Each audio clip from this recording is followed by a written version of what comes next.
Hi everyone. Today we're discussing day 4 of week 1 of our homework. And to kick off the day, I was thinking we could maybe just share some interesting wedding stories. Well, I don't know if interesting is the right word, but for me, when I think of weddings, I often think of a day where everything goes according to plan, yet that's often not what happens at all.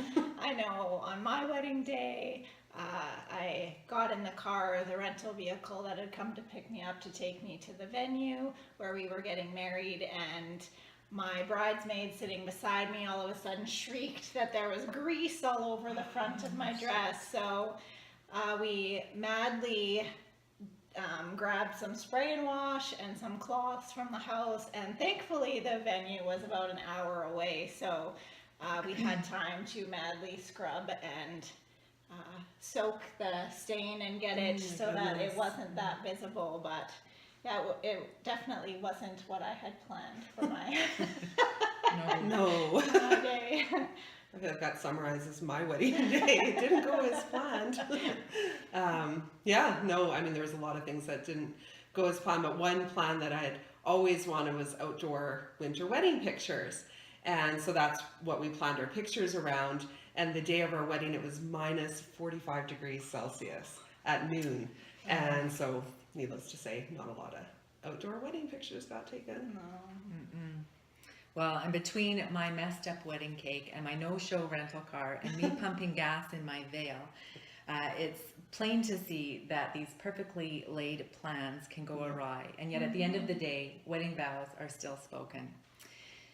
We ended this first week of homework at the beginning of John chapter 2 with Jesus' first miracle, or as John refers to it, his first sign. And it takes place at a wedding. Why a wedding? Well, weddings are a celebration of love and union, but they're also a celebration of new beginnings. Walk us through what happens in this passage. Who is at the wedding and what's happening? Well, Jesus is there with some of his disciples, and his mother is also at the wedding, and we don't get very far into the passage at all when we see the problem that's revealed. And the problem is that they've run out of wine. Which is a pretty big deal if you're the host. It makes you look really bad. Mm-hmm. Now what? Well, we read in John chapter 2, verse 3 to 5, when the wine ran out, the mother of Jesus said to him, "They have no wine." And Jesus said to her, "Woman, what does this have to do with me? My hour has not yet come." His mother said to the servants, "Do whatever he tells you." Did it bother you when Jesus referred to his mother as woman? Honestly, it did a little bit. It seems almost rude and disrespectful the way he responded to her. What's behind the way that Jesus addresses his mother? Well, it wouldn't have been rude or derogatory for Jesus to have referred to his mother as woman. And so it wasn't a signal of a lack of affection, but it was a signal of a rebuke. And why would Jesus be rebuking his mom? Well, it was a timing issue, right? So Mary comes to Jesus and she is encouraging Jesus to follow her timetable, or the timetable that the situation would seem to dictate. But Jesus was on earth to follow God's timetable. Well, and as a mom, I can't help but think that it must have been so hard for Mary to know that Jesus wasn't just her boy, that he was part of her earthly family for a time, but his purpose in coming to earth was so that all could be invited to become a part of his spiritual family. So it's not that Jesus loved Mary less than he loved anybody else, but it's also that he didn't love her more. And as a mom, that would have been a very hard pill to swallow. Yeah, for sure.